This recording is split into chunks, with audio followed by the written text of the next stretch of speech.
علماء نے لکھا ہے کہ ہر گناہ کا رد عمل ہوتا ہے مگر 3 انداز سے ہوتا ہے. سب سے پہلا اس کو نکیر کہتے ہیں. نکیر کا کیا مطلب؟ نقد سزا. بندے نے گناہ کیا، نقد سزا مل گئی. ایسا ہی ہے کہ غلطی کی، ایک تھپڑ پڑ گیا تو بندہ ذرا بچتا ہے، پھر اس کو نکیر کہتے ہیں. فوراً اس کا اثر سامنے آتا ہے. چنانچہ ایک زمیندار کا واقعہ سنیے کہ جس کی اتنی زمینیں تھیں کہ اس کی زمین میں کئی ریلوے اسٹیشن بنے ہوئے تھے. ریل چلتی تھی، ایک اسٹیشن پہ آتی تھی، پھر دوسرے ریلوے اسٹیشن پہ، پھر تیسرے پہ، اور یہ سب ریلوے اسٹیشن اس کی اپنی زمین میں تھے. ایک دن اپنے دوستوں کے ساتھ شہر کے چوک میں کھڑا گفتگو کر رہا ہے تو دوست نے کہا کہ آج کل بس تنگی ہے مال کی اور میں بہت پریشان ہوں. تو اس نے تکبر سے ایک بات کی کہ یار تم پریشان رہتے ہو کہ آئے گا کہاں پہ، اور میری یہ حالت ہے کہ میں پریشان رہتا ہوں، لگاؤں گا کہاں پہ. تکبر، عجب. اور میری تو 40 نسلوں کو بھی پرواہ نہیں ہے. جب اس نے یہ تکبر کے الفاظ بولے، اللہ نے اس کو اپنی پکڑ میں لے لیا. ہوا کیا؟ اب بزنس پہ نقصان سے نقصان، نقصان پہ نقصان، پیسے جانے شروع ہو گئے. ساتھ بیمار ہو گیا، اور بیمار ہونے کے بعد 6 مہینے کے اندر یہ دنیا سے رخصت ہو گیا. اس کا ایک ہی بیٹا تھا، 17-18 سال اس کی عمر تھی لڑکے کی. ساری دولت، ساری زمین اس کے وراثت میں آ گئی. اب جب مال بھی ہو اور جوانی بھی ہو تو پھر اس قسم کے لوگ بھی قریب ہو جاتے ہیں جو شراب اور شباب والے ہوں. چنانچہ اس کو انہوں نے برے رستے پہ ڈال دیا. اب یہ کبھی اس کے ساتھ رات گزار رہا ہے، کبھی اس کے ساتھ رات گزار رہا ہے. کسی نے اس کو اور بڑے شہر میں پہنچا دیا، پینے پلانے کی بھی عادت ڈال دی. اب بینک کا جتنا پیسہ تھا وہ لٹنے لگ گیا. کسی نے اسے کہا یہاں کیا دیکھو گے، ذرا باہر نکل کے دنیا دیکھو. تو اس نے اس کو کسی باہر کے ملک کا راستہ دکھا دیا کہ وہاں کے نائٹ کلب میں کیا ہوتا ہے. اب وہاں جا کے یہ پیسے لٹانے لگ گیا. 1-2 سال کی بات ہے، سب بینک اکاؤنٹ زیرو، اور بیماریوں کا بھی مریض ہو گیا. جب روز عیاشی کرنی ہے اور متعدد بار کرنی ہے تو نتیجہ کیا ہوگا؟ بیماریاں. نوجوان بچہ ہے مگر بیمار. اب زمینیں بچ گئیں. یہ کیا کرتا؟ زمین کا ٹکڑا بیچتا، جو پیسے ملتے پھر باہر کا ٹرپ لگاتا، پھر آ کے زمین کا اگلا ٹکڑا بیچتا. کچھ چند سالوں کے بعد ایک ایسا وقت بھی آیا، اس کی ساری زمینیں بک گئیں، ایک مکان رہ گیا تھا. پھر یہ اپنے نشے سے نہیں رہ سکتا تھا، پیسے کی ضرورت تھی. ایک وقت آیا اس نے اپنا ذاتی مکان بھی بیچ دیا. مال بھی ختم، جائیداد بھی ختم، ذاتی مکان بھی بک گیا. اب رہنے کی بھی جگہ نہیں تھی. چنانچہ ایک وہ وقت بھی آیا جس شہر کے چوک میں کھڑے ہو کر اس کے باپ نے تکبر کا بول بولا تھا، میری 40 نسلوں کو بھی پرواہ نہیں، اسی چوک میں کھڑا ہو کر اس کا بیٹا لوگوں سے بھیک مانگا کرتا تھا. اللہ نے دکھا دیا، میں دینا جانتا ہوں، میں لینا بھی جانتا ہوں. تمہارا بیٹا یہیں کھڑے ہو کر لوگوں سے بھیک مانگا کرے گا. اس کو نکیر کہتے ہیں، نقد سزا. یہ سزا کی پہلی قسم ہے. ایک ہوتا ہے تاخیر، کہ نقد سزا تو نہیں ملتی مگر مہلت مل جاتی ہے. توبہ کرنے کے لیے. اگر توبہ نہ کرے تو پھر کچھ وقت کے بعد پھر سزا ملتی ہے.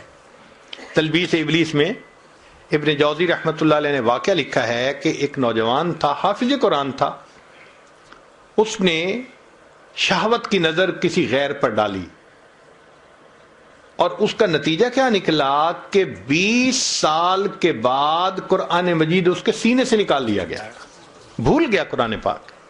یہ تاخیر ہوتی ہے کہ سزا تو ملتی ہے مگر ڈیلے ٹائم کے ساتھ ملتی ہے.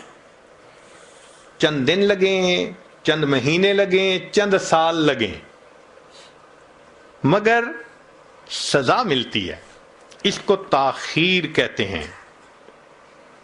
چنانچہ ہم اپنے بچپن میں اپنے محلے میں ایک بوڑھی عورت کو دیکھا کرتے تھے، وہ پاگل تھی، بچے اس کو تنگ کرتے تھے، کنکر مارتے تھے. تو مجھے میری امی کہتی تھی بیٹا اس کو کبھی نہ تنگ کرنا، کبھی کنکر نہ مارنا. تو میں ہمیشہ کھڑے ہو کے، چھوٹا بچہ تھا، اس کو دیکھا کرتا تھا کہ یہ کیوں ایسے پاگل سی ہے، دیوانی سی ہے. جب بڑے ہوئے تو پھر والدہ نے اس کا قصہ سنایا. کہنے لگی کہ یہ ہمارے محلے کی ایک اچھے گھرانے کی خاتون تھی، جوان العمر تھی، اللہ نے اس کو بیٹا دیا، بیٹا بھی بڑا خوبصورت، گھر کے کام میں لگی ہوئی تھی. اب بچہ اپنی ماں سے بہت اٹیچڈ تھا. کچھ بچے ہوتے ہیں نا، گود کا چسکا ہوتا ہے کہ ہر وقت ماں ہی گود میں اٹھائے رکھے، وہ بھی اسی قسم کا بچہ تھا. اس عورت نے کوئی کام سمیٹنا تھا تو یہ اس بچے کو فیڈر دے کے لٹا کر گئی کہ تم اب جو ہے نا لیٹ جانا، اب باہر مت آنا، مجھے کام سمیٹنا ہے. اور بچہ فیڈر پہ کے پھر باہر. وہ تو معصوم بچہ تھا، چھوٹا تھا. تو ماں اس کو پھر لے کے آئی اور کہا کہ تم مجھے بہت تنگ کر رہے ہو، اب بالکل میرے پیچھے مت آنا. بچہ پھر آ گیا. اب اس کو غصہ آ گیا اور غصہ کنٹرول نہ ہوا تو یہ بچے پہ برسنے لگی. اس کو بہت سخت سست کہا، میں تجھے سلا کے آئی تھی، کیوں میرے پیچھے آ گیا، تنگ کرتا ہے مجھے، سویا سو ہی جاتا تو اچھا تھا. جب اس نے یہ الفاظ کہہ دیے نا کہ تو سویا سو ہی جاتا تو اچھا تھا، اللہ کی پکڑ آ گئی. مگر اللہ نے اس وقت اس کے بیٹے کو موت نہیں دی، دعا قبول کر لی کہ یہ بد دعا تمہاری زبان سے نکلی نا بیٹے کے بارے میں، غصے میں آ کے، اس کو تو ہم قبول کر لیتے ہیں، ابھی اس کو موت نہیں دیتے. اب وہ بچہ بڑا ہوا، لکھا پڑھا، وہ اسکول کا سب سے انٹیلیجنٹ بچہ، وہ کالج میں اسکالرشپ پانے والا بچہ. جب وہ فائنل ماسٹر ڈگری کر کے آیا تو اس نے بزنس شروع کیا. اتنا اچھا بزنس چلا اس کا کہ پورے شہر کے لوگ اس بچے کی مثالیں دیتے تھے کہ دیکھو اتنے اچھے اخلاق والا، تحمل مزاجی والا، خوش مزاج، اچھے بچہ، اتنا اچھا اس کا بزنس ہے. لوگ اس کی شکل دیکھتے تھے، تمنا کرتے تھے کہ میری بیٹی کا رشتہ اس سے ہو جائے، بہن کا رشتہ اس سے ہو جائے. وہ ایسا نوجوان بچہ تھا. لوگ اپنے بیٹوں کو مثالیں دیتے تھے، بیٹا ایسا بننا.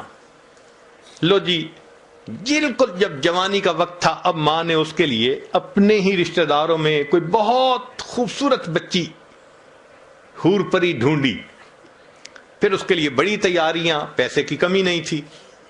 جب سب چیزوں کی تیاری ہو گئی اور شادی میں ابھی صرف 3 دن تھے، اللہ کی شان کہ بچہ اپنے ہی گھر میں چل رہا تھا، فرش دھویا تھا اور ابھی گیلا تھا، پاؤں جو پھسلا، یہ نوجوان سر کے بل گرا اور اس کی موت آ گئی. اللہ نے پھل کو پکنے دیا. جب پھل پک کے تیار ہو گیا تب اللہ نے پھل کاٹا. اب تجھے سمجھ لگے گی کہ تو نے میری کس نعمت کی ناقدری کی تھی. ماں کے ذہن پہ اتنا صدمہ اس کی موت کا ہوا کہ وہ ذہنی توازن کھو بیٹھی. وہ گلیوں کے اندر بس تن کے چنا کرتی تھی. تو کبھی نقد سزا ملتی ہے، نکیر، اور کبھی اس میں تاخیر ہو جاتی ہے.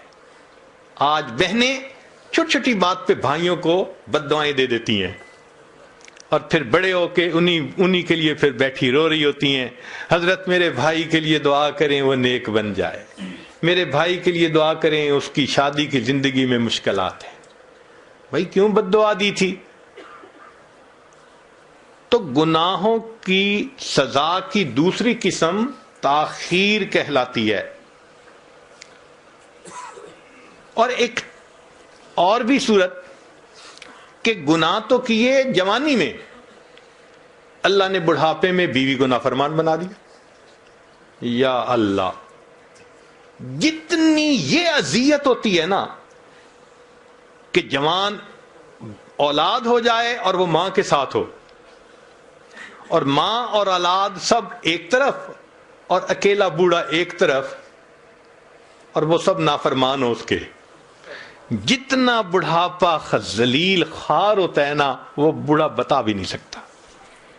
تو بڑھاپے میں اللہ تعالیٰ نافرمان بنا دیتے ہیں اولاد کو، بیوی کو، یہ تاخیر کہلاتی ہے۔ ایک تیسری چیز ہوتی ہے، اس کو کہتے ہیں خفیہ تدبیر۔ یہ سزا ملنے کی تیسری قسم ہے کہ اللہ ایسی طرح سے سزا دیتے ہیں نظر بھی نہیں آتی اور وہ سزا مل رہی ہوتی ہے۔ مثال کے طور پہ بچی کا رشتہ طے ہی نہ ہونا کہیں، اب انسان سوچتا پھرتا ہے کسی نے رشتہ باندھ دیا، کون باندھ سکتا ہے؟ اللہ تعالیٰ کوئی کام کرنا چاہے تو مخلوق روک سکتی ہے؟ کوئی نہیں روک سکتا۔ تو ایسی طرح سے سزا ملتی ہے کہ بندہ اس کو فیل بھی نہیں کرتا کہ میرے گناہوں کا وبال ہے۔ چنانچہ بنی اسرائیل کے ایک عالم تھے، وہ کسی گناہ میں